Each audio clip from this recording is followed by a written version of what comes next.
Hello, good morning everyone, how you. बेटा, आज हम बात करने वाले हैं क्लास 10th का ही हमारा जो चैप्टर होगा, जिसका नाम होगा हाउ डू ऑर्गेनिज्म रिप्रोड्यूस। यानी हम कह सकते हैं कि reproduction in animal and plants. ये चैप्टर फ्रेंड्स आपको ये बहुत इंपॉर्टेंट होगा और क्लास 10th में काफ़ी क्वेश्चंस बेटे यहाँ से आते हैं। उन्हीं चैप्टर्स के जो मुख्य बातें हैं आज हम इस चैप्टर्स में फर्स्ट लेक्चर में बात करेंगे, जिसमें हम देखने वाले हैं कि रिप्रोडक्शन क्या होता है। रिप्रोडक्शन एक प्रकार से आप कह सकते हैं एसेंशियल होता है किसी भी लिविंग बीइंग के लिए, जो कि इंश्योर करता है continuity of the life and on the earth, जिस पे आप अर्थ पे अपने आप को एग्जिस्ट कर सके। भाई, अगर अपनी पॉपुलेशन आप नहीं बढ़ा पाएंगे तो अर्थ पे एग्जिस्ट नहीं हो पाएंगे, अपने आप में खत्म हो जाएंगे, विलुप्त हो जाएंगे। बेहतर बनना है then you have to just produce its progeny, है ना। तो उन्हीं बातों को रखेंगे, बहुत इंपॉर्टेंट होगा ये चैप्टर। आइए समझते हैं, मजा आने वाला है इस चैप्टर्स में। आप अभी देखेंगे तो लगेगा कि यार क्या मतलब जबरदस्त टॉपिक इसमें आने वाले हैं। ठीक है, चलिए देखते हैं बेटा। सबसे पहले हम बात करेंगे, चैप्टर्स आप देख ही पा रहे होंगे। मैं सबसे पहले आपको रिप्रोडक्शन के बारे में थोड़ा एक्सप्लेन करूंगा इसमें, जिससे आपको क्लियर हो जाए। ठीक है, ये बताएंगे कि एक एसेंशियल होता है, भाई साहब क्या होता है ये, एसेंशियल होता है फॉर द लिविंग बीइंग के लिए।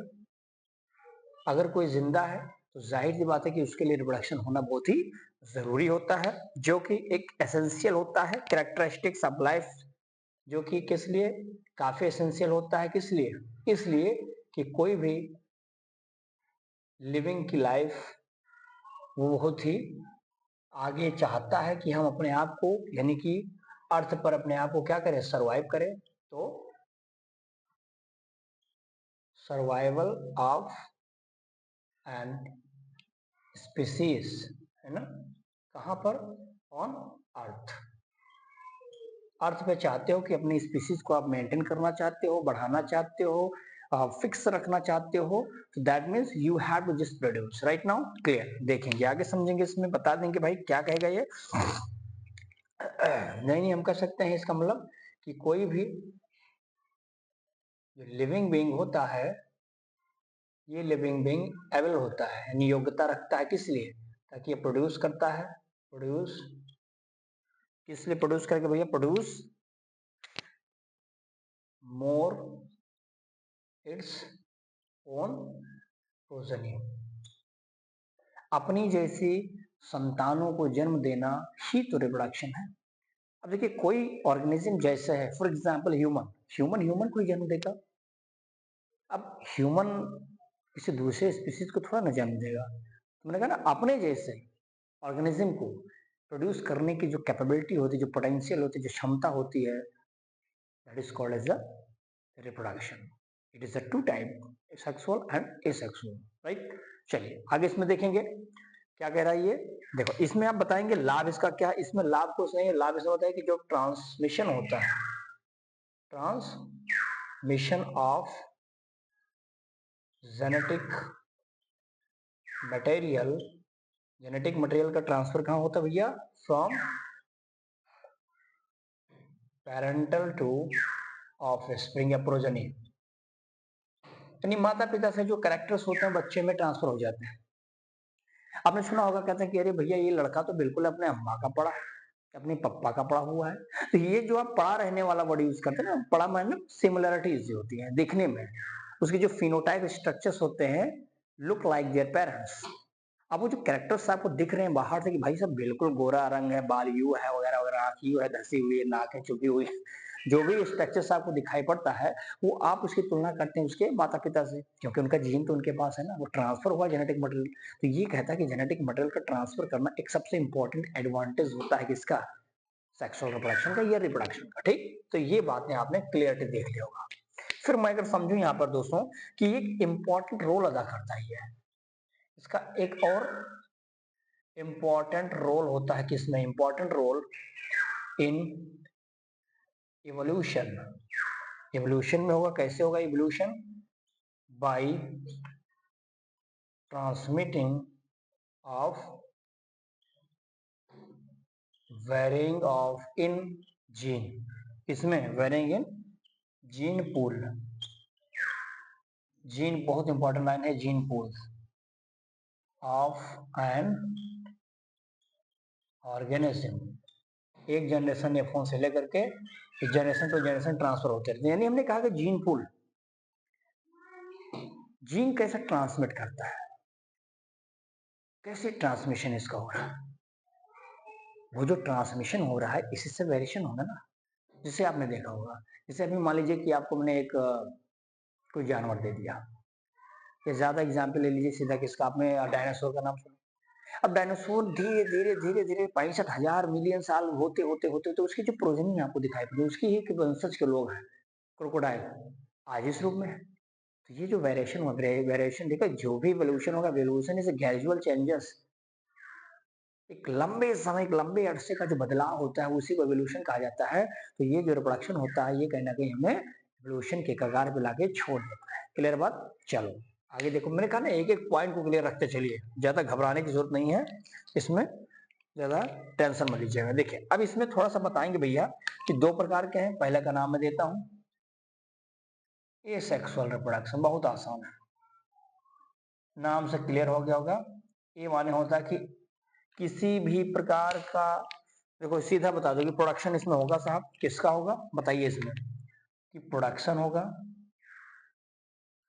प्रोडक्शन ऑफ एन ऑफस्प्रिंग, किसी भी बच्चे को जन्म देने की जो प्रोडक्शन हो रही, ऑफस्प्रिंग कहां पर, फ्रॉम ए सिंगल पेरेंट, एक ही पेरेंट के पास इतनी कैपेबिलिटी होती है कि वह नए प्रोजनी को जन्म देने की क्षमता रखता हो, यानी न्यू प्रोजनी को बताएगी। यानी हम बता देंगे कैसे, without the fusion of gamete, यानी सेक्स सेल, गैमीट के फ्यूजन के वगैरह से होता है। जैसे कि आप देख सकते हैं कि ज्यादातर आपको दिखाई पड़ेगा भाई साहब किसमें, एग्जाम्पल में ले लो तो ये ज्यादातर आपको यूनिसेलुलर ऑर्गेनिज्म में आपको दिखाई पड़ेगा। जैसे बता देना अमीबा, अमीबा जैसे कि आपको दिखाई देगा बैक्टीरिया। तो ये भाई साहब हमारे कैसे हैं, एक यूनिसेलुलर ऑर्गेनिज्म है जिसके अंदर हमने देखा कि इस प्रकार के स्ट्रक्चर्स आपको दिखाई पड़ते हैं। बैक्टीरिया में, अमीबा में तो जानते हैं ना कि अमीबा ही है, अपना कट फिट करके एक ही पेरेंट उसको डिवाइड करके नई ऑपरेशन तैयार कर सकता है। तो ये चीज दिखाई पड़ा, उसी में चाहिए तो आप थोड़ा सा चाहिए किसमें, कुछ इसमें मैं बताऊं कि सिंपल होंगे मल्टी सेलुलर, लेकिन सिंपल होंगे, सिंपल मल्टी सेलुलर ऑर्गेनिज्म। जैसे कोई पूछेगा कौन कौन से हैं तो कहना hydra planaria, hydra and planaria. So hydra and planaria is a multicellular organism but look up very simple, right? तो ये चीजें हो गई। तो आपने देखा यूनिसेलुलर में अमीबा में, बैक्टीरिया में, मल्टीसेलुलर में हाइड्रा और प्लेनेरिया में। फिर उसी में थोड़ा सा और आगे बढ़ा देता हूं मैं। देखो इसमें बता दीजिए कि कुछ ऐसे मल्टी सेलुलर प्लांट्स होते हैं, जैसे रोज है, ब्राइफिल्लम होता है, उसका भी नाम देता हूं। जैसे आप दिखाएंगे रोज में है ब्रायो फिल्म, ठीक है ना, ये चीजें होती हैं। तो ये सब इसमें देखने को आपको मिलता है। कुछ एग्जाम्पल्स और मैं बताता हूँ। देखो एग्जाम्पल, अगर कुछ एग्जाम्पल आपको बताया जाए इसका, तो देखो एग्जाम्पल में कौन कौन सा भैया है सेक्सुअल के, तो नाम दे देता हूँ, ध्यान से देख लीजिएगा। पहला लिख लेना बाइनरी फिशन, क्या होता है ये, बाइनरी फिशन किसमें होता है, अभी मैंने आपसे कहा था अमीबा, अमीबा जो कि सिंगल सेल ही होता है, ये आप जानते हैं। जिससे क्या होता है, एक होता है एक सिंगल पेरेंट सेल, उससे दो डॉटर सेल बन जाता है, ये प्रोसेस होगा। दूसरा एग्जांपल आप चाहिए तो लिख सकते हैं हम बडिंग लिख दो, हाँ बडिंग आप जानते हैं किसमें होता है भाई साहब, हाइड्रा में, सही है। फिर एक लिख सकते हैं यहाँ पर फ्रेगमेंटेशन, फ्रेगमेंटेशन जानते हैं किसमें होगा, उस अलगी में जिसका नाम क्या होता है भाई साहब, स्पाइरो गायरा। क्या बातें समझ में आ रही हैं यहाँ तक, कोई तकलीफ कोई दिक्कत होनी नहीं चाहिए, समझ में आई बात इतना। चलिए आगे इसमें देखेंगे। अब हम इसमें बात करेंगे एसेक्सुअल कैरेक्टर्स के जो टाइप्स होते हैं भाई, कौन कौन से टाइप हैं जिसमें हम लोग एसेक्सुअल को देखेंगे, जिसमें अब हम देखेंगे कि फिशन क्या है, उसके भी बाइनरी फिशन है, मल्टीपल फिशन है, वो देखने वाले हैं। तो यानी कि अब हम एसेक्सुअल के स्पेसिफिक टाइप के बारे में देखेंगे, बहुत आसान है। चलिए इसका स्क्रीनशॉट लीजिए फिर बताता हूँ।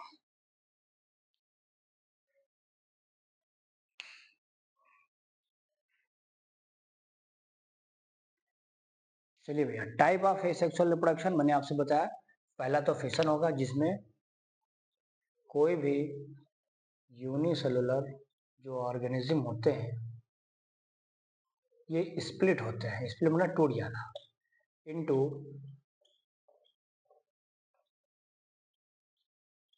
टू डॉटर, ठीक है ना, जिसमें कितना टूटेगा, टू डॉटर ऑर्गेनिज्म है।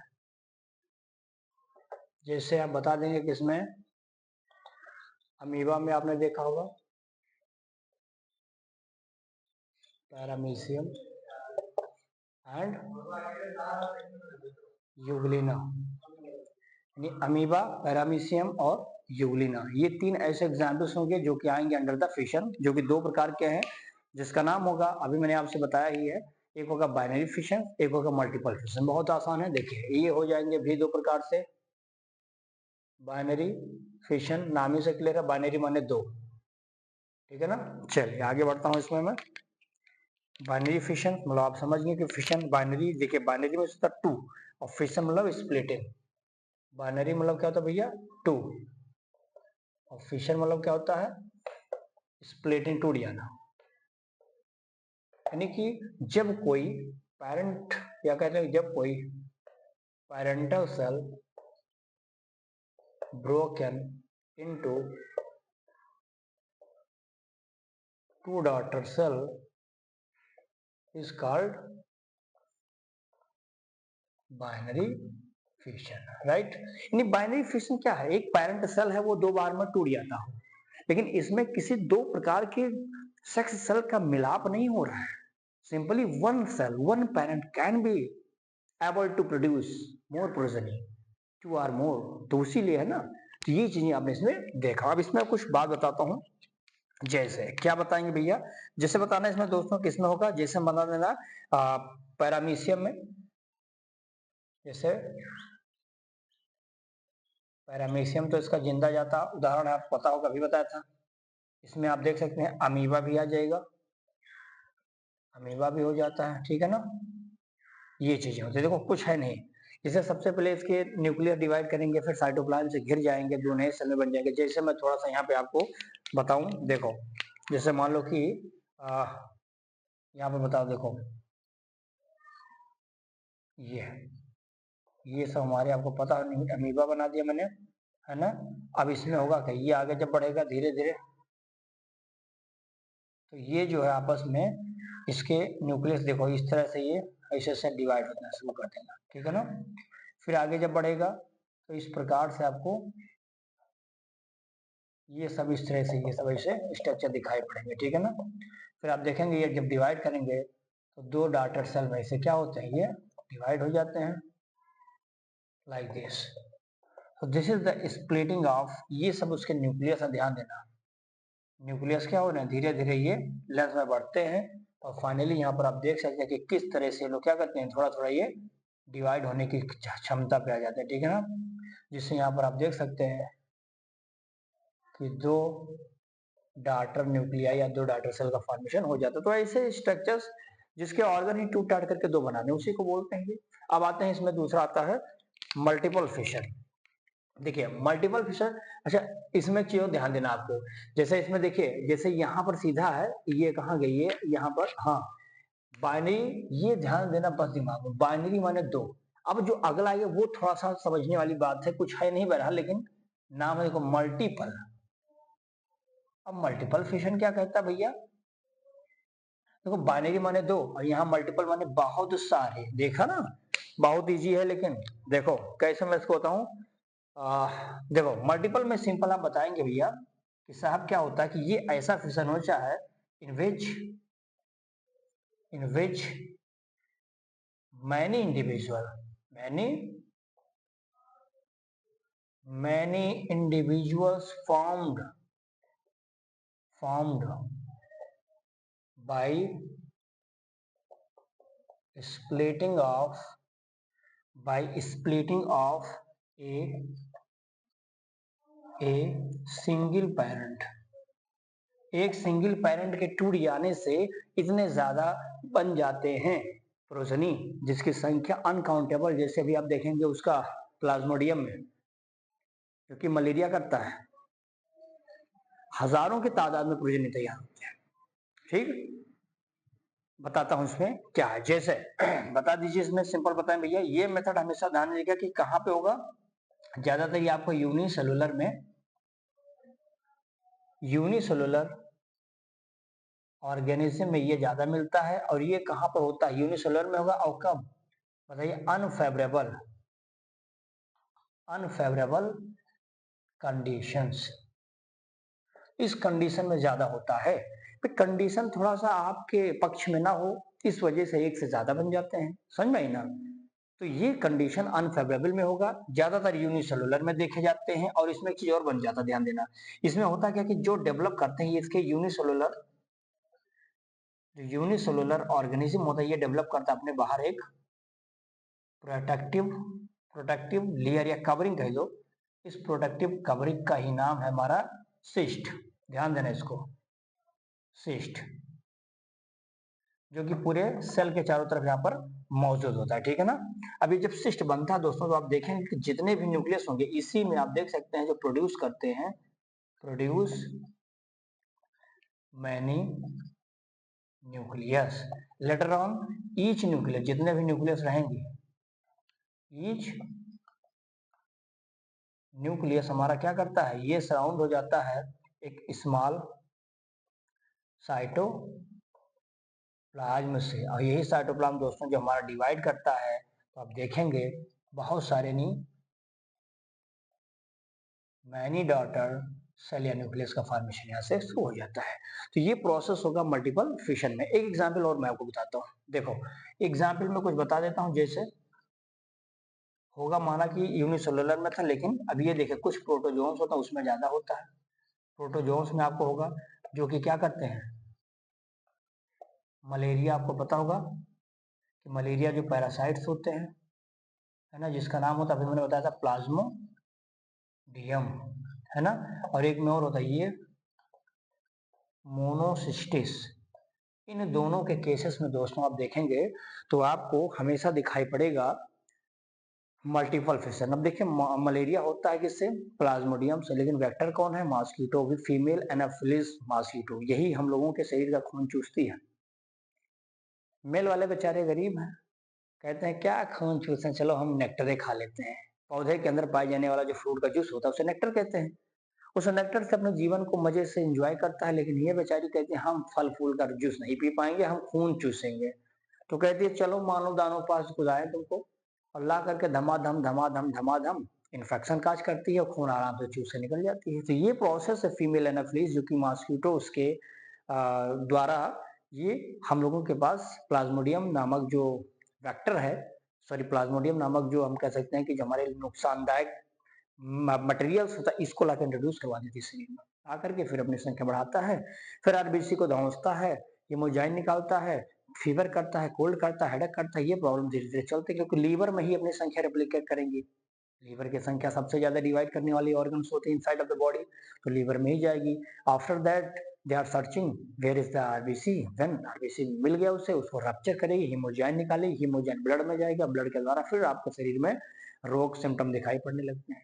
ये है प्रोसेस मलेरिया का, जो कि मल्टीपल फिशन के द्वारा हमारी बॉडी में अपनी संख्या क्या करती है? इनहेंस करती है, बढ़ा लेती है। राइट, चलो भाई, ये बात हो गई। अब मैं थोड़ा सा इसी में भाई, ये पहला तो फिशन हो गया, अभी मैंने आपसे फिशन ये देखे दिया था, इसको ए बना दो। बी नंबर में अगर आपसे कोई पूछेगा भैया, बहुत सिंपल है, बर्डिंग।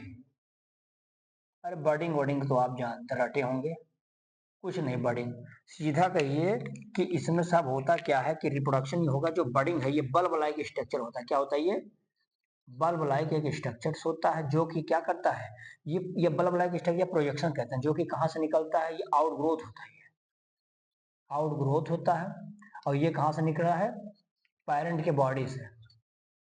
पेरेंट के बॉडी से, जिसका नाम क्या होता है, बड होता है, और यही बाद में डिटेच हो जाती है, अलग हो जाती है, और डिटेच होकर के क्या करती है, ग्रोथ करती है, ग्रोथ न्यू ऑर्गेनिज्म।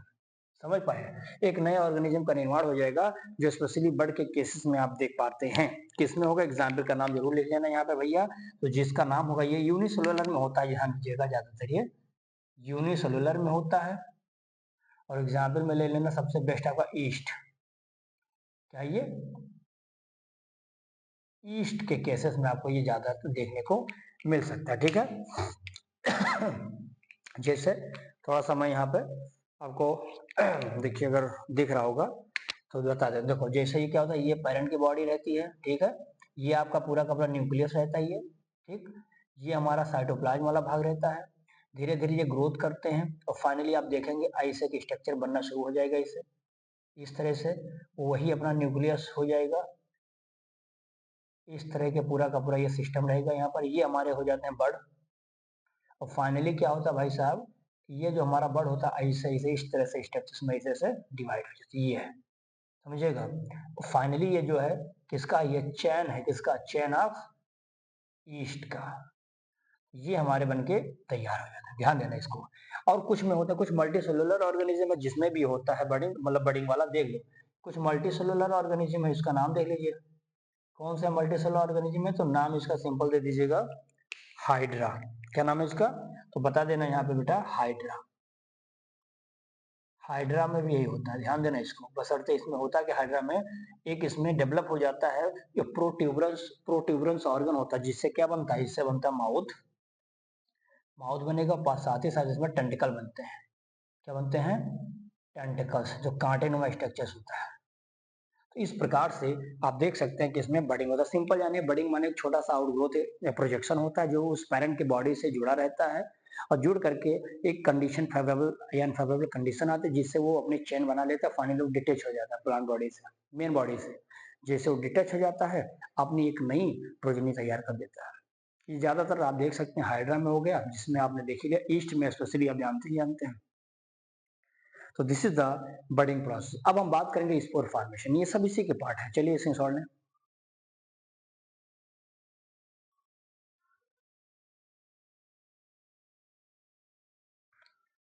चलिए भैया देखिए, स्पोर फॉर्मेशन आप जानते हैं कि एसेक्सुअल मेथड का एक कॉमन मेथड होता है, एक कॉमन मेथड होता है, जो कि ज्यादातर जो लोअर ऑर्गेनिज्म होते हैं इसमें देखा जाता है भैया।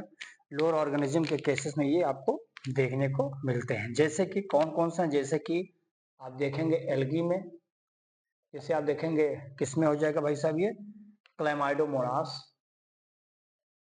क्लेमाइडोमोनास, ठीक है ना। इनके जो प्रोटोप्लास्ट होते हैं, जो प्रोटोप्लास्ट होते हैं, ये क्या करते हैं भैया, प्रोटोप्लाज्म जो होते हैं ऑफ ईच सेल, ये सेल डिवाइड होते हैं किसने, 3 से 5, 3 to 5, या 4 से 8 या 3 से 5 मोटाइल जू स्पोर में है।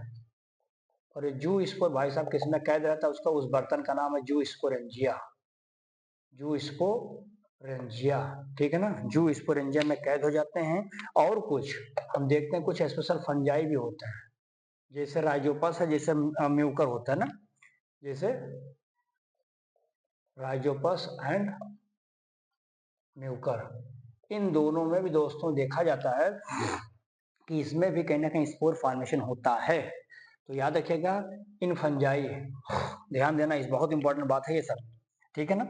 यहाँ पर आप देखेंगे कि इन लोगों में भी स्पोरेंजिया का फॉर्मेशन होता है, और स्पोरेंजिया से आपको पता है कि स्पोर बनते हैं डिवाइड होने के बाद, और ये स्पोर क्या करते हैं, जर्मिनेट करते हैं, जिससे क्या बनता है, एक न्यू प्लांट बॉडी का फॉर्मेशन हो जाता है, ठीक है ना। यही चीजें दोस्तों आप देखेंगे कि कुछ इसमें आप देखेंगे जैसे नॉन फ्लावरिंग प्लांट होते हैं, इन नॉन फ्लावरिंग प्लांट्स, और साथ ही साथ आप देखेंगे कि इसमें कुछ जैसे पेनिसिलियम वाला एरिया जो होता है ना। अच्छा चलिए, नॉन फ्लावरिंग में जैसे को लाइक मॉसेस, अभी मैंने आपसे बताया था, लाइक मॉसेस होते हैं, है ना, जैसे फर्न होते हैं, इन सब में दोस्तों क्या प्रोड्यूस होता है, स्पोर प्रोड्यूस हो जाता है। समझ में आई बात है? तो ये सारे सिस्टम आपको दिखाई पड़ेंगे स्पोर फॉर्मेशन में। बहुत आसान है, स्पोर से कोई नया पौधा बन जाए, वो भी रिप्रोडक्शन ही है, सेक्सुअल का भाग है। अगला आता है फ्रेगमेंटेशन, कोई भाग टूट गया है बन जाएगा। देखिए डी नंबर पे हम बात करते हैं भाई साहब, फ्रेगमेंटेशन। बहुत आसान है ये। देखे बॉडी किसी भी इंडिविजुअल का क्या करता है दोस्तों, ब्रेक हो जाए, यानी इसमें बॉडी होता है ऑफ एन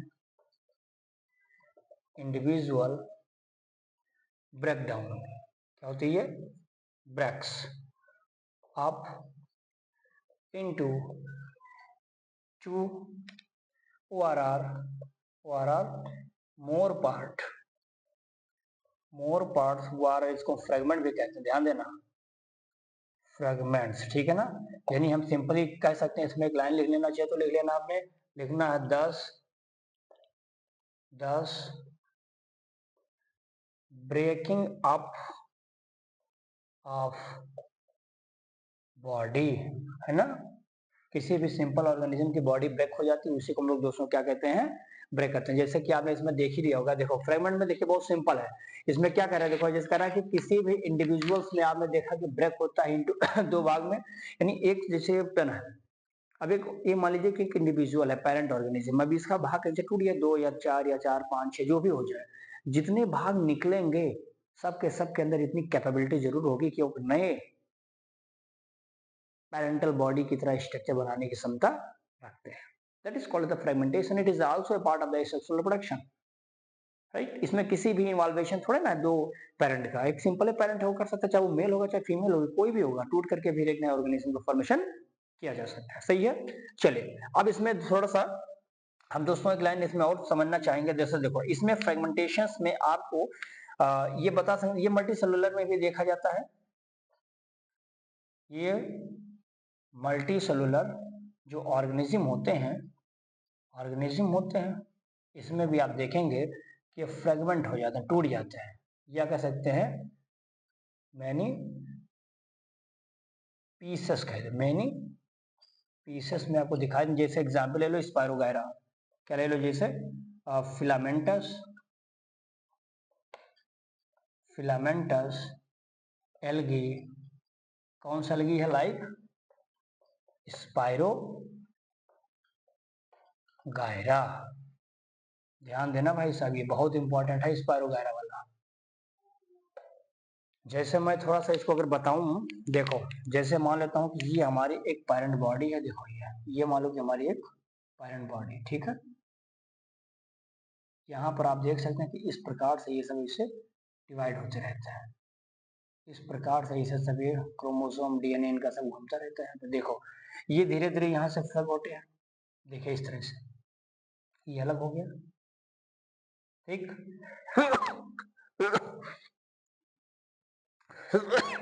सॉरी। देखिए अब ये यहाँ पे अलग हो गए दोनों, वो स्ट्रक्चर पूरा वही चलेगा यहाँ पे, ध्यान से देखना ये सब, ये तो ये न्यू इंडिविजुअल तैयार हो गया, क्या बने, ये न्यू इंडिविजुअल है ये, और ये हमारा क्या था, पेरेंट वाला था, ये हो जाते हैं। अब इनके अंदर इतनी क्षमता है कि ये लोग डिवाइड जब करेंगे तो सेम जैसे ये भाई साहब इनके पिताजी जैसे थे, ऐसे बन के लोग तैयार कर जाएंगे। अर्थात ये होता है कि अगर एक छोटा सा भाग है, ये भाग टूट जाए कहीं से, तो जितने भी छोटे छोटे पार्टी बनते हैं, सबके अंदर क्षमता है कि आगे चल के इससे बड़े बड़े पेरेंट की तरह बॉडी बनाने की क्षमता ये लोग रखते हैं, ठीक है। तो इसी को हम बोलते हैं फ्रेगमेंटेशन। समझ में आया होगा। देखिए मैं ये सब चीजें आपको पता है, लेकिन बस जनरली समझा रहा हूँ कि हाँ ये क्या होता है, कैसे समझेंगे बस, और इसमें ज्यादा कोई बहुत बड़ा हाई फाई नहीं है, ध्यान देना, ठीक है। चलिए अब इसमें हम बात करते हैं रीजनरेशन की, बात कर लेता हूँ। इसका अगला है ये डी हो गया, तो हम ई की बात करेंगे भाई। सेम प्रोसेस जो आप पढ़ रहे हैं वही चीजें इसमें भी हैं, रीजनरेशन। जैसे हाइड्रा के केसेस में आप देखेंगे जनरेशन, देखो कुछ इसमें एनिमल्स होते हैं दोस्तों, कुछ एनिमल्स होते हैं, जैसे मैं बात करूं हाइड्रा में, जैसे मैं बात करूं कुछ फ्लैट वर्म होते हैं, फ्लैट वर्म्स होते हैं, कुछ जैसे अस्पंज होते हैं, अस्पंज होते हैं, इन लोगों में दोस्तों क्या होता है, ये अगर कट जाए, cut into piece, cut into pieces, तो ईच पीस के अंदर इतनी कैपेबिलिटी होती है, कैपेबल होता है कि टू ग्रो क्या कर सकता है ये, to grow into an entire individual. इसी को रीजनरेशन कहते हैं, रीजनरेशन कहते हैं, ठीक है ना। यानी एबिलिटी, यानी किसी भी ऑर्गेनिज्म के ऐसी एबिलिटी हो जाए कि रिप्लेस कर दे, यानी कि जो एबिलिटी होती है, एबिलिटी ऑफ एन ऑर्गेनिज्म क्या होता है, to replace its lost body part, it last body part, वो रीग्रोथ कर ले, क्या कर ले, वो रीग्रोथ कर ले, इसी को हम लोग बोलते हैं भैया रीजनरेशन। दोनों डेफिनेशन कोई पढ़ लीजिए भाई। जैसे ये हाथ हमारा है, ये हाथ काट दो, क्या दोबारा हाथ आएगा, नहीं आएगा, हमारे अंदर रीजनरेशन नहीं है। छिपकली का पूंछ काटो, पूंछ कट्टी तैयार कर दो, क्या अब वो पूंछ दोबारा आएगा, आएगा भाई, क्योंकि रीजनरेशन पावर है। नाखून काटो, नेल्स कट करके अगले महीने में, अगले 10 दिन में, 5 दिन में फिर तैयार हो जाएगा, बड़े बड़े सुरसा डाइन की तरह। बाल काटो, बाल काटने के बाद फिर देखो तैयार है, क्रिएटिन प्रोटीन है यहाँ पर, सब जबरदस्त तरीके से अपना काम शुरू कर देंगे। इन्हें मतलब है नहीं कि कोई मरा, कोई जिया, कोई कहीं खाया नहीं खाया, नो प्रॉब्लम, वो तो अपना रिजनरेशन पावर रखे, जबरदस्त वो चलते रहेंगे जब तक जिंदा हो तब तक। अब ये मत सोच लेना कि आदमी मर गया साहब तो ये नाखून बढ़ क्यों नहीं रहा है, समझ आए ना। तो वो चीज यहाँ समझिए, रीजनरेशन इसी को कहते हैं। क्लियर है यहाँ तक बात। चलिए ये हमारा हुआ दोस्तों इसके विषय में। अब हम बात करेंगे इसमें कुछ वेजिटेटिव के बारे में। चलिए इसका पहले सॉल्व लें।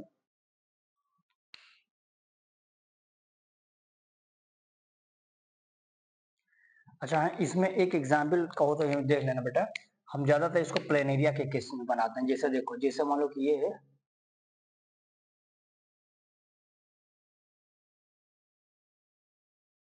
जैसे मान लेता है एक एग्जाम्पल बस जनरली मैं दे रहा हूँ इसको, ये प्लेनेरिया जैसे, ठीक है ना।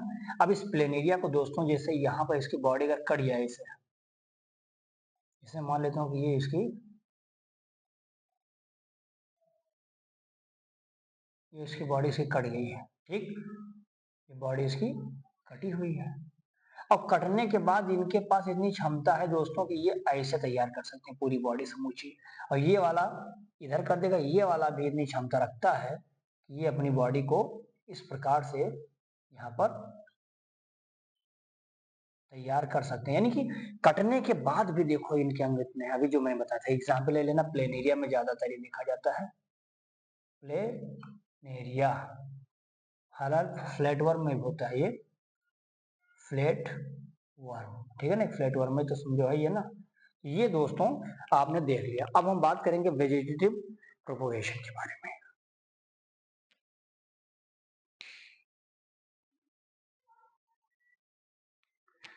चलिए भैया, वेजिटेटिव प्रोपोगेशन या वेजिटेटिव रिप्रोडक्शन कहते हैं, ये एक प्रकार से ये एसेक्सुअल रिप्रोडक्शन का एक पार्ट होता है जिसमें किसी ओल्ड प्लांट के स्टेम, रूट या फिर हम लीफ से एक न्यू प्लांट बॉडी का फॉर्मेशन करने की क्षमता रखते हैं।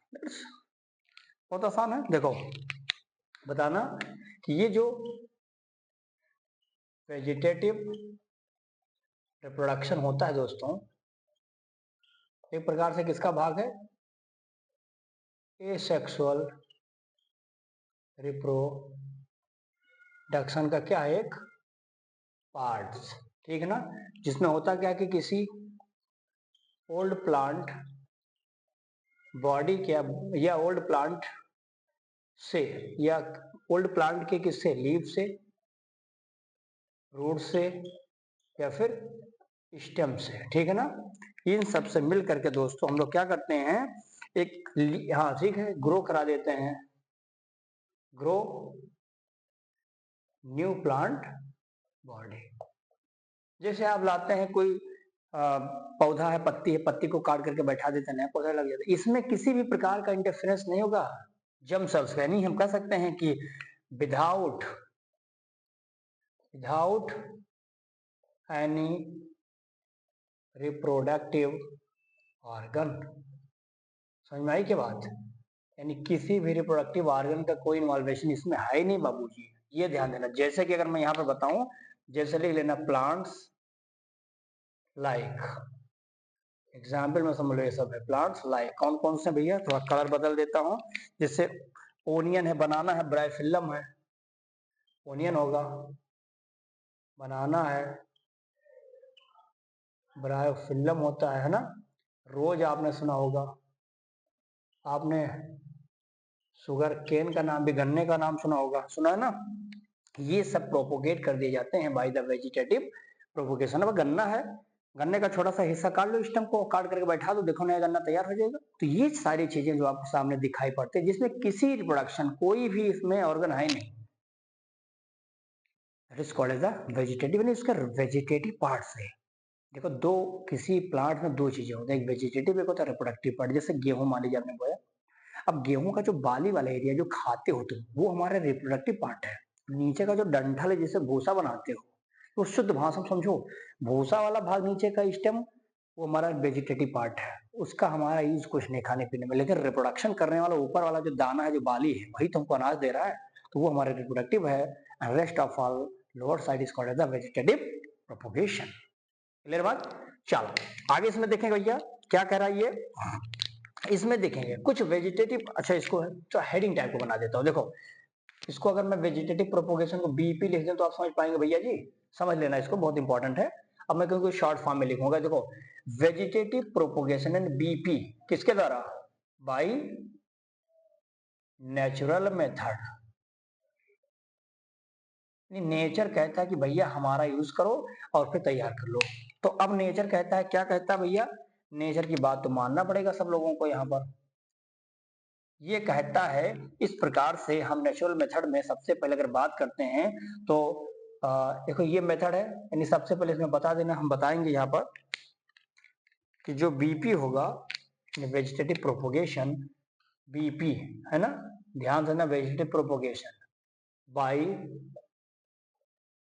adventitious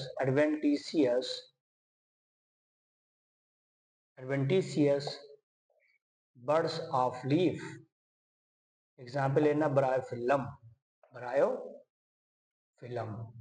समझ में आई बात यहाँ तक? ये चीजें जो आपके सामने हैं, यानी वेजिटेटिव नेचर के द्वारा तो होगा, नेचर नेचर अपने आप सेट कर लेगा कि किसको हम बैठाएंगे, किसको उजाड़ेंगे, किसको आगे बढ़ाएंगे।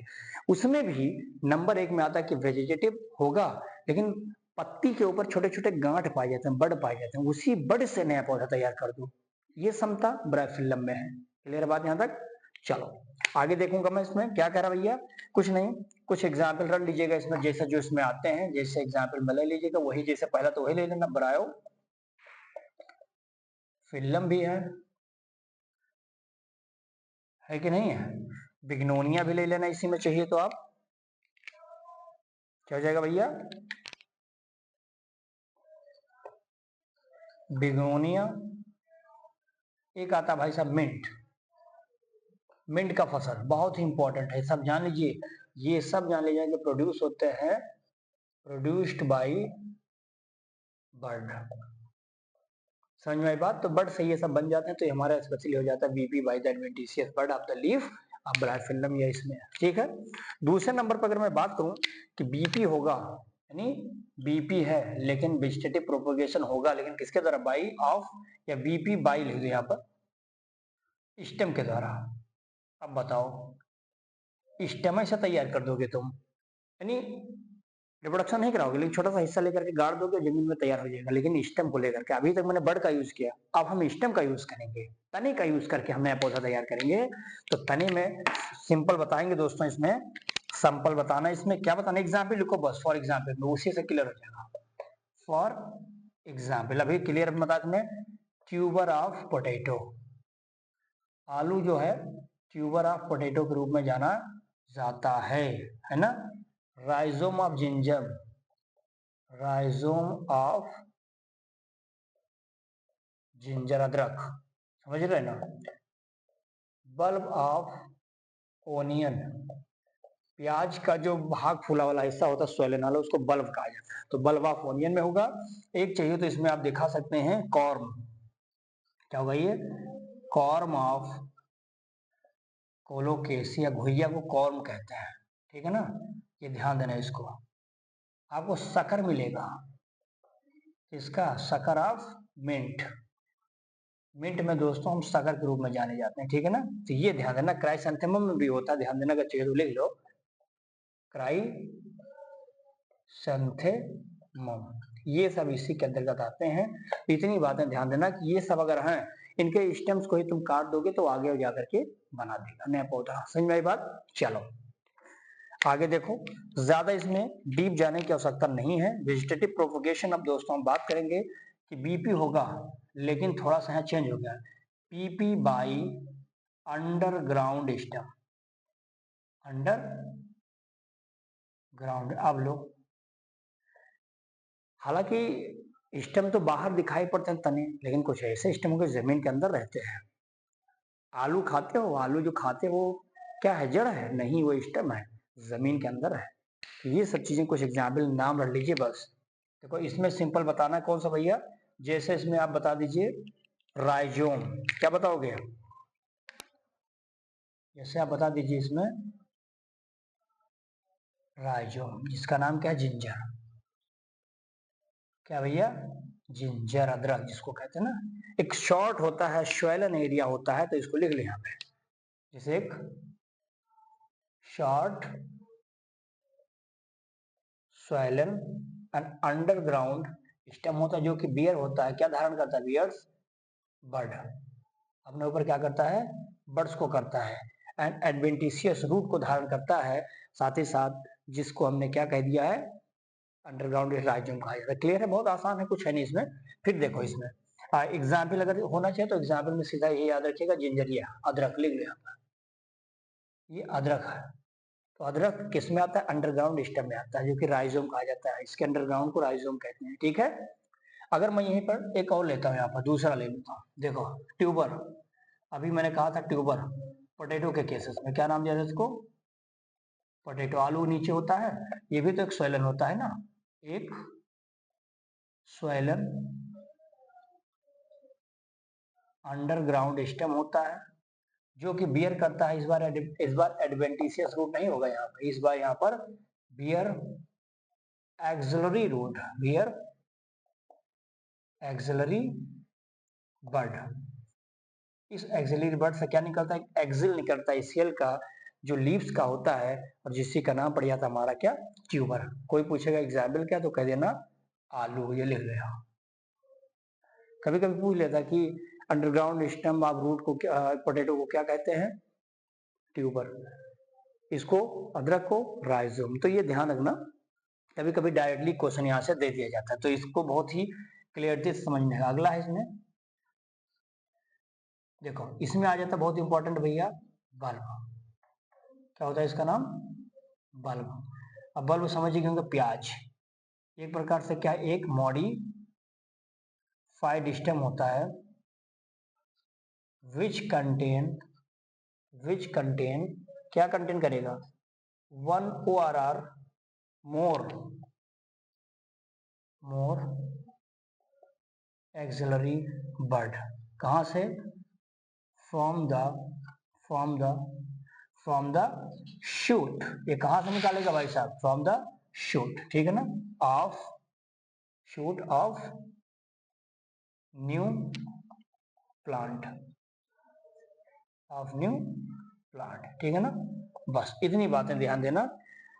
अब इसी में थोड़ा सा बस को नाम रख लीजिए, ज्यादा सब बताना नहीं है। कुछ ऐसे भी बीपी होते हैं भाई साहब, देख लीजिए यहाँ पे, वेजिटेटिव प्रोपोगेशन होगा, लेकिन कहां से, by sub aerial, sub aerial comma aerial stem. ये बेचारे तो धसे थे अंदर, लेकिन अब कुछ है कि थोड़ा सा ऊपर निकला रहेगा, और थोड़ा सा कुछ तो स्टेम ऊपर ही रहेगा। इनसे कैसे बनेगा, नया पौधा तैयार कर पाओगे? तो इसके एग्जाम्पल को ध्यान दीजिए, बाकी कुछ ज्यादा कहानी नहीं करना है। देखो इसमें सिंपल बता देना भैया कि कुछ ऐसे होंगे, जैसे जैसे हो जाएगा आपका क्राइसैंथेमम, पहले ले लो, ये इंपॉर्टेंट है भाई। देखो, या इसमें ब्लैक बेरी ले लो, स्ट्रॉबेरी ले लो, पाइनएप्पल ले लो, पाइनएप्पल, ठीक है ना। ये सब लोग हमारे आ जाते हैं भैया, प्रोड्यूस होते हैं इसी मेथड के द्वारा, जो कि सब एरियल के अंतर्गत आते हैं, ठीक है ना। अब एक लास्ट ले लेना भैया, जिसका नाम होगा वेजिटेटिव प्रोपोगेशन बाय किसके द्वारा, रूट। अब जड़ से कौन तैयार होता है नया पौधा बनाएगा, तो जड़ से बनाने वाला आपका आता है स्वीट पोटैटो। क्या नाम है, गंजा, स्वीट पोटैटो। गोवा, अमरूद जिसको आप कहते हो भैया, क्या कहते हैं, गोवावा। ये सब ध्यान देना, ये इसमें आते हैं। मिंट होते हैं, इन सब में बहुत ज्यादा क्या होता है, बियर्स एडवेंटिशियस रूट, या एडवेंटिशियस बर्ड कहो, एडवेंटिशियस बर्ड। और इनके अंदर इतनी क्षमता होती है कि डेवलप करके एक नए प्लांट बॉडी का फॉर्मेशन कर सकते हैं। तो दोस्तों इस प्रकार से हमने जितने भी वेजिटेटिव प्रोपोगेशन थे, ये सारी चीजें आपको एक नेचुरल मेथड के द्वारा एक्सप्लेन कर दिया, ठीक है ना। अब हम नेचर तो कर दिया, अब हम आर्टिफिशियल कराएंगे, हम कट करेंगे, हम ग्राफ्टिंग करेंगे, हम लेयरिंग करेंगे। तो चलिए एक लास्ट टॉपिक होगा इसका, आर्टिफिशियल मेथड वेजिटेटिव का। चलिए इसको भी देखते हैं, पहले इसका क्वेश्चन सॉल्व करना।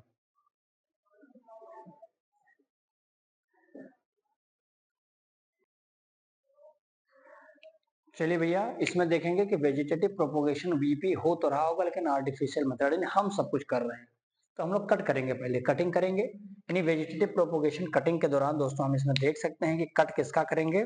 तो कट में हम आ जाएंगे, इसमें बताएंगे कि कुछ ऐसे प्लांट हैं जैसे कि लाइक रोज है, जैसे क्राई सेंथिमम होता है, जैसे कि इसमें शुगर केन होता है, ठीक है ना। जैसे कि इसमें आप देखेंगे ग्रेप्स होगा, अंगूर जिसको आप कहते हैं, ग्रेप्स भी इसी में आ जाता है भैया। जैसे कि आप देख सकते हैं बनाना होगा, जैसे कि आप देख सकते हैं पोटैटो। आपने पोटैटो पे देखा होगा छोटी छोटी काली काली आंखें, आंख बनी होती है, उसी आई के द्वारा ही ग्रो करवा दिया जाता है, ठीक है ना। तो इसमें बनाना के साथ साथ आपका आई होता है, ठीक है ना। बॉन्ग विनीलिया है, उसकी आवश्यकता नहीं है, सब कटिंग के द्वारा होता है। अब कटिंग हम इसको यूज तो करते हैं, लेकिन इसको हम यूज करते हैं भैया कि सबसे पहले हम स्टेम को कट करेंगे। सबसे पहले हम क्या करेंगे, स्टेम कट करेंगे। कई प्रकार के होते हैं, तो स्टेम कट करने के लिए नाम ही से क्लियर है, स्टेम किसका कट करेगा, तो लाइक द रोज है, शुगर केन है, वागविनिलिया है। तो सिंपल दो एग्जाम्पल लिखिए, रोज और आपका शुगर केन, ठीक है ना। इतना अगर आप बता लेते, बनाना भी चाहो तो लिख लो यहाँ पर। इन सब के स्टेम को एकदम कट कर दो और कट करके लाके बैठा दो अपने घर पे, मिट्टी में डाल करके, इनको सॉइल मिल जाएगी, फर्टिलिटी बन जाएगी, अच्छे से ग्रो कर जाएंगे, न्यूट्रिशन सारा मिल जाए, पानी दे दीजिए, थोड़ा सा ह्यूमस मीडियम हो जाए, उसके बाद में पौधा ग्रो कर जाता है। तो इनके स्टेम्स को कट करके आप एक नया पेरेंटल बॉडी बना के तैयार करते हैं। So that is called as the cutting of the stems, right. अगला हम बताएंगे दोस्तों, जिसमें रूट को कट करना पड़ेगा आपको। रूट के कट करने से कैसे बोओगे, तो रूट कटिंग, देखो रूट कटिंग में दोस्तों कुछ नहीं बताना है, इसमें आप सीधा ले लीजिए, किसको हम लोग ले लेंगे, टेमराइट। टेमेराइट सबसे इंपॉर्टेंट तो आपका टेमेराइट ही हो जाएगा। और उसके बाद में टेमरेंड हो गया, और उसके बाद में आप देख लेंगे इसमें ब्लैकबेरी रूट होता है। क्या होता है, ब्लैक बेरी रूट। ये सब जान लेना कि इनके सबके रूट को ही तुम लगा दोगे तो नया पौधा बन के तैयार हो जाएगा। तो सोचिए पौधे का कोई भी भाग ऐसा नहीं है कि जिसके अंदर क्षमता ना हो, कुछ ना कुछ लीफ है, स्टेम है, रूट है, किसी ना किसी को तुम स्वयं से मिलाओ, देखो तैयार हो जाएगा। So this is the one, right. चलिए आगे इसमें बढ़ेंगे भैया। चलिए अब ये हो गया। अब हम इसमें देखेंगे, फिर इसमें छोटे छोटे भाग में तो आपने इसको काट लिया, 7 से 10 सेंटीमीटर में बैठाया, उसके बाद में हो गया। चलिए अब हम देखेंगे इसमें कि हम लीफ को कैसे कट करेंगे, लीफ कटिंग। अब लीफ को कट करके कैसे हम बैठा लेंगे, बहुत आसान है। पत्ती को कट करो, आसानी से मिट्टी में डालो और बैठा लो, जैसे हो जाएगा आपका बेगोनिया। क्या होता है ये, बेगोनिया सबसे बेस्ट एग्जाम्पल इसका है, ठीक है ना, बेगोनिया आ जाएगा। या इसी में आप देखेंगे पेपरोमिया, पेपो पेपिरोमिया, ये सब ध्यान देना, सब पेपरोमिया वगैरह सब इसी मारते हैं भैया, क्योंकि ये इनकी पत्तियां कैसी होती हैं, सकुलेंट लीफ होती है। ये सब बैठा देने पर आप देखेंगे तो ग्रो कर जाएंगे, स्पेशली ये प्रोपोगेट कर दिए जाते हैं प्रोपोगेटेड बाय लीफ कटिंग। समझ में आई बात यहाँ तक? चलिए अब हम बात करेंगे साथियों इसमें कि आखिर पहला तो मैंने कटिंग देखा, अब हम दूसरे नंबर की बात करेंगे जिसका नाम हुआ लेयरिंग। क्या नाम है इसका? लेयरिंग। कुछ नहीं भैया, इसमें कुछ टहनी जो स्टेम्स होती है वो सॉइल में धस जाती है और सॉइल में जा करके फिर मिट्टी में मिल जाते हैं, मिट्टी उसको सॉइल को उसके स्टेम्स को समझता है कि नया पौधा आ गया है और ग्रो करा देता है। तो ये बहुत आसान है। इसमें लेयरिंग में सिंबल बताइए कि एक प्रोसेस होता है डेवलपमेंट करने का, ये एक प्रोसेस होता है ऑफ डेवलपमेंट ऑफ रूट। किसका? ये रूट। कहां पर? और ऑन द स्टेम्स। स्टेम्स पर ये ग्रो कराने का तरीका है। कब ये होगा? While it is still attached on parental plant. जैसे मैं इसका थोड़ा सा नमूना आपको दिखाता हूँ। जैसे मान लो बेटा, ये तो मान लो कि तुम्हारा ये एक पौधा है, ठीक है ना, ये इसकी टहनी बहुत सारी थी, स्टेम्स है। ये टहनी, ये मान लो कि पूरा एरिया सॉइल का है, ये भाई साहब टहनी यहाँ चली आई, देखो ऐसे। अब जब ये सॉइल में धसी टहनी आकर छू कर चली गई, अब यहाँ पर एक स्टेम बन जाएगा, यहाँ का भी रूट एक तैयार हो जाएगा। क्योंकि सॉइल से क्या मतलब है? सॉइल को लगेगा तो भैया ये तो स्टेम आया है, कोई बोया है किसी ने, ह्यूमस मिल गई, नमी मिल गई, सॉइल मिल गया, ले नया पौधा तैयार, स्टेम तैयार कर देगा। तो ये प्रोसेस है लेयरिंग का, बहुत आसान होता है ये सब। चलो अब इसमें जैसे एग्जाम्पल कोई पूछेगा तो बता देना, बहुत ही अच्छा एग्जाम्पल होगा आपका जैस्मिन। क्या नाम है इसका? जैस्मिन है। आपने लेमन का देखा होगा, नींबू के लिए होता ही है। आपने हिबिस्कस के लिए देखा है इसको, गुड़हल जिसको आप कहते हैं ना, स्ट्रॉबेरी, स्ट्रॉबेरी के लिए तो बहुत ही जबरदस्त है, ठीक है ना। चाइना रोज कहा जाता है, ध्यान देना इसको, हिबिस्कस को। ये दो प्रकार के होते हैं, ये भी अगर थोड़ा सा अगर आप बता देता हूँ, देख लो, कुछ है नहीं। टू टाइप के होते हैं, नाम कुल ध्यान देने का, बाकी कुछ है नहीं। देखो, एक होता है माउंड लेयरिंग, माउंड लेयरिंग, ठीक है ना, माउंड लेयरिंग कहते हैं। जब ये ब्रांच हमारी कहाँ पर होती है? ईयर में होती है, ब्रांच इन ईयर। हवा में ब्रांच रहे तो इसको माउंट एयरिंग कहा जाता है, ठीक है ना। और दूसरा इसी में ले लो भैया जी, इसका नाम हो जाएगा, जिसको हम कहते हैं ईयर लेयरिंग। क्या कहते हैं ये? Year layering. अब तुम हवा में बांध दो इसको, समझ में आई क्या बात? यानी ईयर में बता देना, यहाँ पर सब ब्रैकेट में ले लो, कलर बदल के लिखता हूँ, ध्यान से देखना। ले लो कि ये यूज किया जाता है, used in plant, use in plants having having having thick branches that cannot be bent, जो मुड़े ना इजिली, वहां पर देखने को आपको ये प्लांट मिलता है। समझ में आई बात यहाँ पर? तो चलिए, यानी हम कह सकते हैं कि इसको कवर कर देंगे, फिर स्टेम्स को हम पॉलीथीन से कवर कर देते हैं, पॉलीथीन से। यानी जा करके तुम स्टेम में, पेड़ में ही जाओ और पेड़ में ले जा करके कोई हल्का सा उसके लेयर्स को हल्का सा छील दो और छील करके फिर ला करके कोई पौधा उसमें जोड़ दो, पॉलीथीन से बांध दो, रैप कर दो, और कुछ दिन बाद, 4 से 10 दिन बाद आप देखेंगे तो रूट आ जाएगा। तो ये सिस्टम जो होता है इसको हम बोलते हैं एयर लेयरिंग कहते हैं। माउंट लेयरिंग जब हवा में होता है उसी दौरान जब मुड़ करके नीचे आ जाए, दैट्स कंडीशन। समझ में आई? तो ये लेयरिंग हो जाता है हमारा। अब एक लास्ट स्टेप इसमें होगा दोस्तों, जिसका नाम हो जाएगा, आपको पता होगा, ग्राफ्टिंग। बहुत आसान है, ग्राफ्टिंग। क्या कहते हैं इसको हम लोग? ग्राफ्टिंग। ग्राफ्टिंग में बस दो चीज को दिमाग में रख लीजिएगा, बाकी इसमें ज्यादा कांसेप्ट न लगाइएगा। इसमें हम लोग दो अलग अलग प्लांट से रूट और स्टेम लेते हैं। तो ले लेना टेकन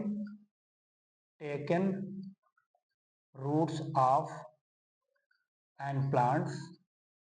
जिस पौधे का तुम रूट लेते हो भैया ना, उस पौधे का नाम होता है स्टॉक्स कहते हैं। क्या बोलते हैं उसको? स्टॉक्स कहते हैं। फिर देखो, जिस पौधे से अनदर प्लांट्स टेकन, यहाँ पर आपने लिया रूट, इट्स प्लांट टेकन, इसका लेंगे हम लोग स्टेम्स। स्टेम्स लेते हैं, और जिस पौधे का तुम स्टेम्स लेते हो इसको हम लोग बोलते हैं शियॉन। क्या बोलते हैं? शियॉन। ठीक है ना। अब शियॉन मतलब हो गया क्या? स्टेम्स, यानी ये। फिर इसको जोड़ोगे किसके साथ?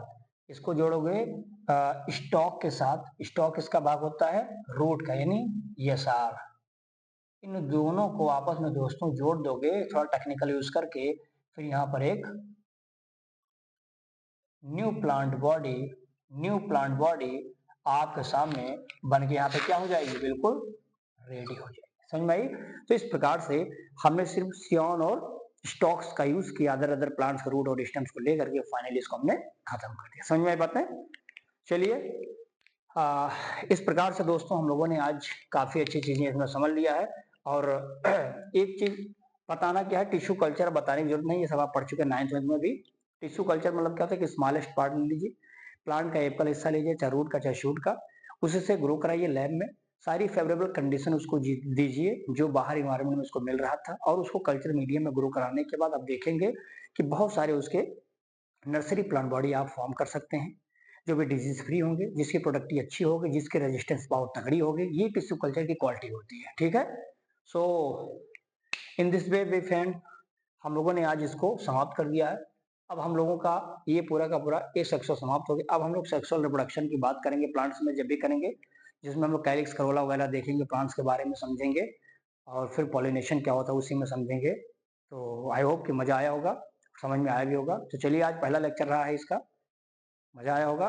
कल हम बात करेंगे इसके सेक्सुअल रिप्रोडक्शन इन प्लांट में। तब तक के लिए बहुत बहुत धन्यवाद दोस्तों। वीडियो में अच्छा लगा होगा तो लाइक कमेंट शेयर जरूर करिए, और जो चैनल को अभी सब्सक्राइब ना किए होंगे सब्सक्राइब भी आप लोग कर दीजिए। ठीक है। चलिए फिर मिलते हैं नए लेक्चर के साथ, तब तक के लिए बहुत बहुत शुक्रिया आपका।